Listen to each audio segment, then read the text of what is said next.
ഇന്ത്യയുടെ ആഭ്യന്തര പ്രശ്നങ്ങളെ നേരിടാനായിട്ട് ഇന്ത്യൻ സർക്കാർ ഒരു വലിയ പദ്ധതി തയ്യാറാക്കുന്നു. ഒരു വൻ സംരംഭമാണ് വരുന്നത്. അത് വെച്ച് ഈ പറയുന്ന രാജ്യത്തിനകത്തുള്ള ക്ഷുദ്രശക്തികളെ ചെറുക്കുക എന്നുള്ളതാണ് പ്രധാനപ്പെട്ട ഉദ്ദേശം. എന്താണ് ഈ പദ്ധതി, എങ്ങനെയാണ് ഇത് നടപ്പിലാക്കുക? അതായത് നമുക്ക് 2.5 ശത്രുക്കൾ ഉണ്ട് എന്നാണ് പറയുന്നത്. അത് പറഞ്ഞത് നമ്മുടെ മുൻ സംയുക്ത സൈനിക മേധാവിയായിരുന്ന ബിപിൻ റാവത്താണ്. ഇത് കൂടാതെ ഈ കഴിഞ്ഞ ഇടക്ക് നമ്മുടെ പെഹൽഗാം അതായത് ഓപ്പറേഷൻ സിന്ദൂർ നടന്ന സമയത്തും അവിടെ ഉണ്ടായിരുന്ന സൈനിക മേധാവി വാർത്താ സമ്മേളനത്തിലും പറഞ്ഞിട്ടുള്ളൊരു കാര്യം, പലതവണ പറഞ്ഞിട്ടുള്ളത് ഈ 2.5 ആണ്. ഇതിൽ 0.5 എന്ന് പറയുന്നത് നമ്മുടെ ആഭ്യന്തര ശത്രുക്കളാണ്.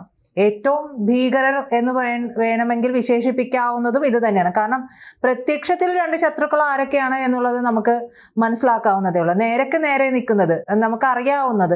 ഇത് നമ്മുടെ രാജ്യത്തിനുള്ളിലുള്ള ശത്രുക്കളെ നമുക്ക് തിരിച്ചറിയുക എന്ന് പറയുന്നത് ആരായിരിക്കാം എന്നുള്ളത് വലിയ വിഷയമാണ്. അപ്പോൾ ഇത്തരത്തിൽ പ്രവർത്തനത്തിൽ ഏർപ്പെടുന്നവർക്കെതിരെ വലിയ എന്തെങ്കിലും ഒരു തരത്തിൽ കേസോ അറസ്റ്റോ ഒക്കെ ഉണ്ടാവും എന്ന് തോന്നിക്കഴിഞ്ഞാൽ തന്നെ വലിയ പ്രക്ഷോഭത്തിലേക്കൊക്കെ നാട് കടന്നുകൂടുന്ന ഒരു സാഹചര്യം കൂടിയുണ്ട്.